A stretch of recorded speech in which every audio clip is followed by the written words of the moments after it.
oyentes de Radio Sefarad y bienvenidos nuevamente a la geografía del Yiddish. Estamos recorriendo esas aldeas, ciudades, localidades del este de Europa donde la vida judía fue tan intensa y siempre de la mano de Varda Fishbein. ¿Qué tal, Varda? Hola, Jorge. Hola a los oyentes de Radio Sefarad. Bueno, y hoy vamos a una ciudad, creo que es ciudad, de la cual salieron personajes muy importantes como el segundo presidente de Israel, Yitzhak Ben-Zvi, y el ideólogo del sionismo socialista Dov Verborojov, pero ya nos vas a presentar tú todos los demás detalles de esta ciudad o localidad llamada Poltava, ¿no? Sí, Poltava actualmente es capital del distrito ucraniano del mismo nombre, como todas es una ciudad mediana, no es una gran ciudad, fue un shtetl, fue una aldea con mucha población judía, y ya te digo, hoy es capital de un distrito, pero tampoco es una gran ciudad. Los judíos se asentaron allí a finales del siglo XVIII. Generalmente cuando el asentamiento judío es tan tardío es porque antes, por una u otra razón, no se les permitía vivir ahí, muchas veces porque eran localidades administradas por el clero local, otras veces porque el señor de esas tierras, el noble de Polonia o de Rusia, que era dueño, que era amo de aquellas tierras, no se los permitían. Y este es el caso de Poltava. Durante la siguiente centuria, es decir, el siglo XIX, su número no dejó de crecer, de modo que pasaron de ser unos 300 a comienzos del siglo hasta llegar a los 11.000 cuando el siglo se acabó, y en ese momento los judíos representaban un 20% de la población total. Muchos de ellos procedían de Lituania y de Bielorrusia, y la comunidad de Poltava fue una de las mejor organizadas y más progresistas de Rusia. Llegó a tener 10 sinagogas, los judíos, digamos, adinerados fueron propietarios de molinos de trigo, de destilería, varios tuvieron aserraderos o almacenes de madera y habían 2 imprentas. A finales del siglo del que estamos hablando, el XIX, el Talmud Torá pasó a ser una escuela primaria moderna a la que asistían 300 niños que estudiaban tanto asignaturas religiosas como generales y donde enseñaron prestigiosos maestros, como por ejemplo Alexander Siskin-Rabinovich, articulista, traductor y novelista en hebreo, que emigró en 1906 a Palestina bajo mandato británico. También había en Poltava una escuela para niñas, sostenida por la Jewish Colonization Association, una yeshiva y 20 heider, subescuelas elementales religiosas. El hospital de la comunidad ofrecía servicios médicos gratuitos y además había un asilo de ancianos y un banco de crédito hipotecario. La biblioteca local tenía un fondo de nada menos que 8.000 volúmenes y la influencia de la inteligencia rusa, liderada por el famoso escritor de la época, Vladimir Korolenko, que por cierto era oriundo de Jitomir, a la cual ya hemos viajado en nuestro recorrido por la geografía del Yiddish, su influencia, digamos, en los habitantes y en los dirigentes de Poltava, impidió el estallido de pogromos durante los periodos revolucionarios de 1905 y 1917, es decir, ambas revoluciones rusas de principios del siglo XX. En la localidad era muy activo el movimiento sionista, en especial Poalei Zion, algunos de cuyos fundadores habían nacido o vivido allí, como fue el caso, como tú dijiste, Jorge, del dirigente de esta organización, Verborojov, que sin ser nativo sí que residió en Poltava y ya de mayor, es decir, que su ideología y su activismo comenzó en Poltava. Bajo el régimen soviético, los judíos de esta localidad tuvieron las mismas condiciones que los del resto de la Unión, pero hasta el año 1927 siguió siendo un centro importante de publicación de libros religiosos, sobre todo Sidurim, es decir, los libros de plegarias cotidianas y sabáticas, y de calendarios hebreos.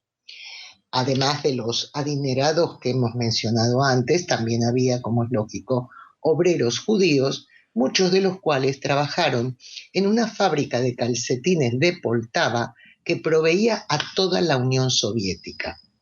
En esa época, es decir, cuando estaba activa esta fábrica, seguían abiertas 2 escuelas de la comunidad que impartían clase en lengua yiddish. Como ya sabemos, la Unión Soviética prohibía el hebreo, pero en cambio habían periodos en que se toleraba el yiddish como la lengua de la judeidad de los países que integraban la Unión.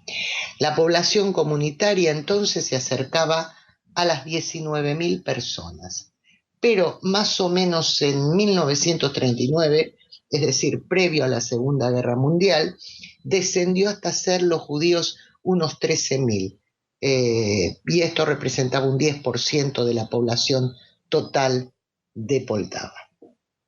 Los nazis ocuparon la ciudad en 1941. Muchos judíos consiguieron huir o fueron evacuados por las autoridades soviéticas hacia más lejos, hacia el interior profundo de la Unión Soviética. Lo que hicieron los nazis, como en tantas otras partes, es establecer un Judenrat, obligaron a los judíos a registrarse como tales, y el mismo mes de la invasión alemana, septiembre de 1941, fueron asesinados 5.000 y 2 meses después se ejecutaron a 3.000 más, matanza que continuó en los siguientes días con aquellos que se habían ocultado y que finalmente fueron descubiertos. Bien, muy pocos judíos sobrevivieron en Poltava a la Segunda Guerra Mundial. Sin embargo, a finales de la década de 1960, había en Poltava 5.000 judíos, ya no tenían ninguna sinagoga, porque la única que había quedado en pie se había cerrado el año anterior, cuando una milicia soviética irrumpió en ella, confiscó todos los artículos de culto, dispersó a la congregación y prohibió reuniones posteriores, religiosas o de otra índole relacionada con el judaísmo. Los judíos entonces siguieron rezando y observando sus festividades en privado. En Poltava hay un cementerio judío y también 2 fosas comunes de personas asesinadas por los nazis, en una de las cuales hay 13.000 cuerpos y en la otra 7.000, aunque en las placas memoriales de ninguna de las 2 fosas comunes se especifica si todas las víctimas allí enterradas eran judías o había también no judíos entre ellos.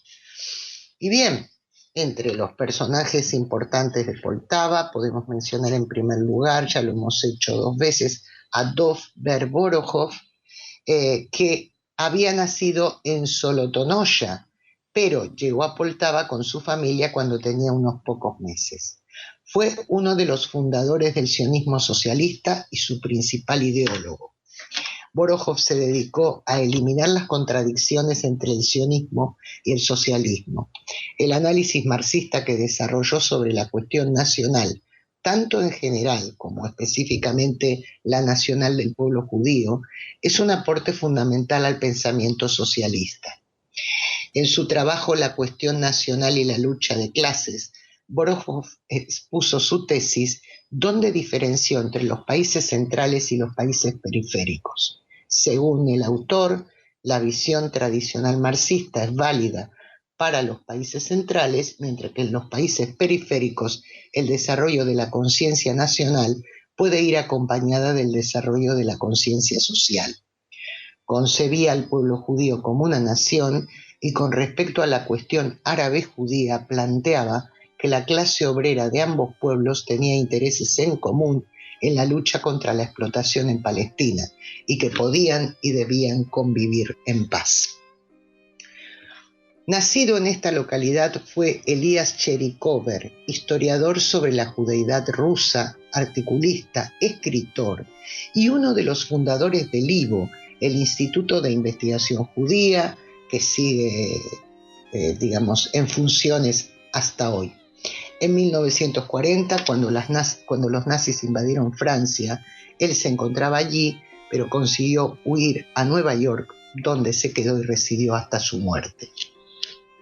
Por último, y no menos importante, en Poltava nació, como tú mismo dijiste, antes Jorge, Yitzhak o Yitzhak, en hebreo, Ben-Tzvi, historiador, líder del Partido Laborista y segundo presidente israelí entre 1952 y 1963.